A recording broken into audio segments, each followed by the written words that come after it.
africains. Mais personne ici n'a rien à vendre et personne n'aurait de quoi acheter. Ces gens ont dû fuir leur pays, ce sont des réfugiés.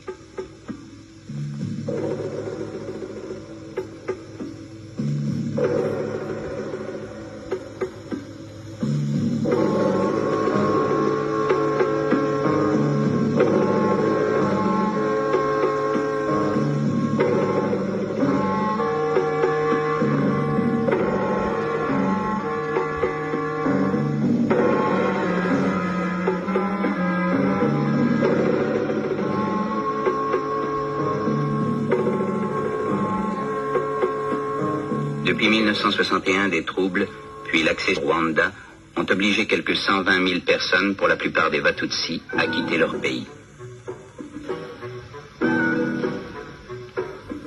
Souvent pourchassés, ils ont dû fuir hâtivement. Ils laissaient tout derrière eux, leurs troupeaux, leurs biens, parfois même un enfant.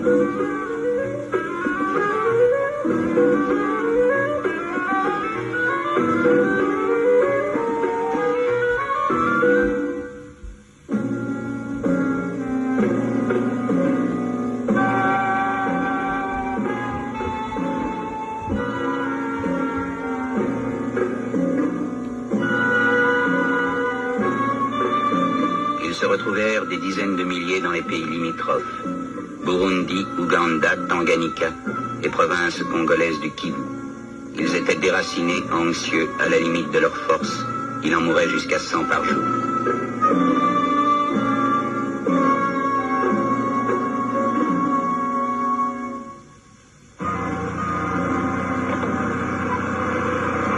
Les pays d'accueil sont alors eux-mêmes aux prises avec les problèmes nés de leur récente indépendance.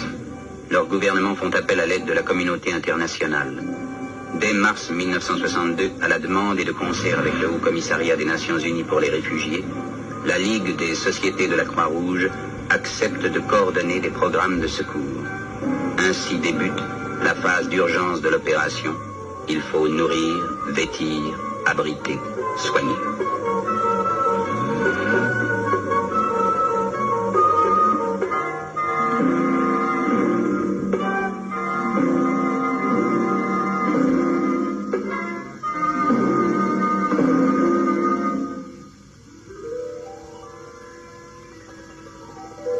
Les réfugiés sont tristes, leurs pensées sont ailleurs. Là-bas, au-delà des collines, il y a le pays de leur enfance, l'odeur familière du troupeau.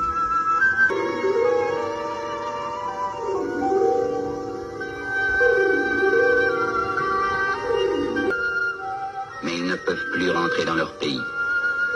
On décide alors de leur donner les moyens de reprendre ailleurs une vie normale. Le Haut Commissariat des Nations Unies pour les réfugiés confie à la Ligue des sociétés de la Croix-Rouge la responsabilité des opérations de réinstallation.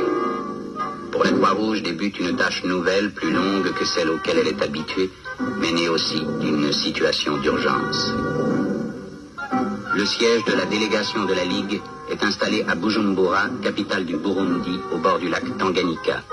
Alors commence une entreprise peu commune qu'une poignée d'hommes va porter à bout de bras pendant 2 ans. La tâche est immense, le pays difficile. Ils parlementent avec les réfugiés pour les amener à accepter leur réinstallation, les convaincre que les terres qu'on leur offre sont bonnes, ce qui est vrai. Au Kivu, ils prennent contact avec les chefs des régions où se trouvent les terres que les autorités congolaises ont offertes. Il faut créer de bons rapports entre les populations locales et les nouveaux arrivants. Il constitue à grand-peine un parc de véhicules pour transporter les réfugiés sur leurs nouvelles terres et maintenir la liaison entre les centres et le monde extérieur. Pour la Croix-Rouge, les réinstallations se feront au Burundi, dans la province congolaise du Kivu et au Tanganyika. C'est des centres du Kivu central que nous allons vous raconter l'étonnante aventure.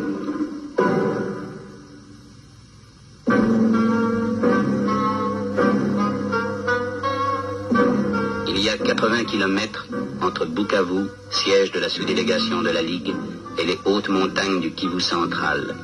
Les pistes sont difficiles, personne ne s'en occupe plus. La Croix-Rouge va devoir mettre sur pied son propre service d'entretien.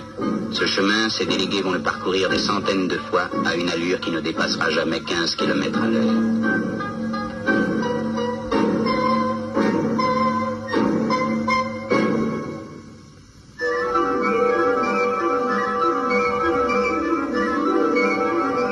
terre promise, elle est à conquérir sur la forêt qui la recouvre. C'est ici qu'il faut bâtir des villages et gagner des champs cultivables. C'est ici qu'on va transporter camion après camion quelques 30 000 réfugiés.